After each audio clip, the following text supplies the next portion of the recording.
Hello everyone, welcome to the ichimokucharts.com daily analysis for the S&P 500 for Thursday, December the 12th.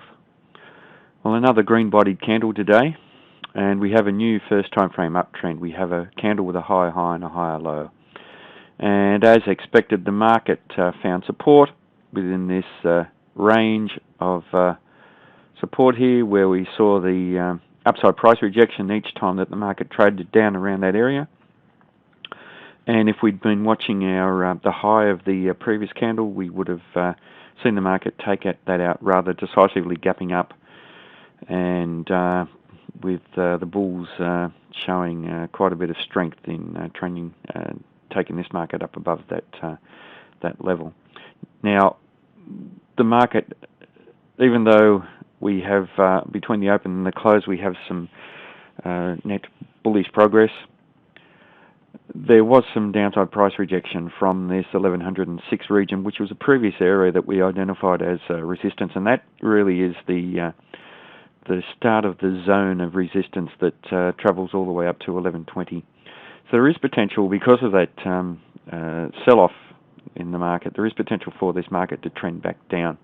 So we need to keep an eye on the low of the current candle, which is around this 1100 area roughly, and just keep an eye on that for a potential sell-off to find support down around this area again, around the 1090 to 1080 region.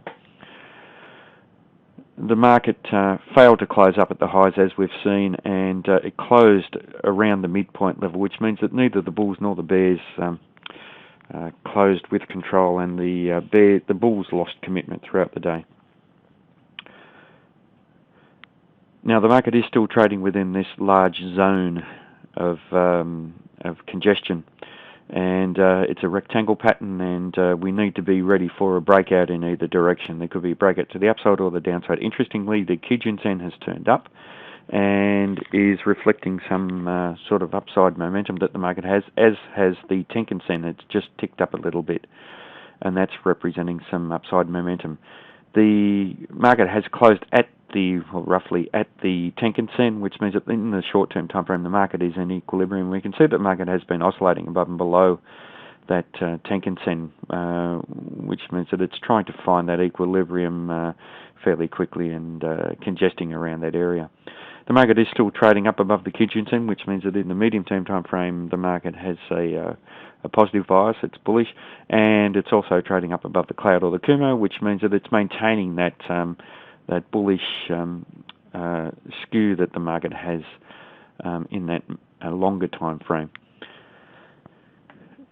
If the market does continue in the first time frame uptrend, then we need to watch how it reacts around this zone of resistance. Look for any sell-off, for a potential trade down towards the bottom of the support here.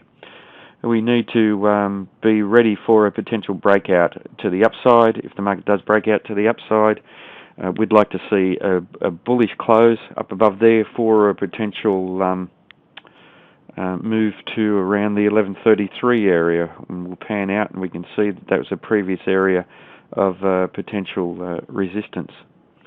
To the downside, the market has some solid support, and in this 1080 region, the Kijun Sen is now trading in that region, adding to the strength of the potential support there.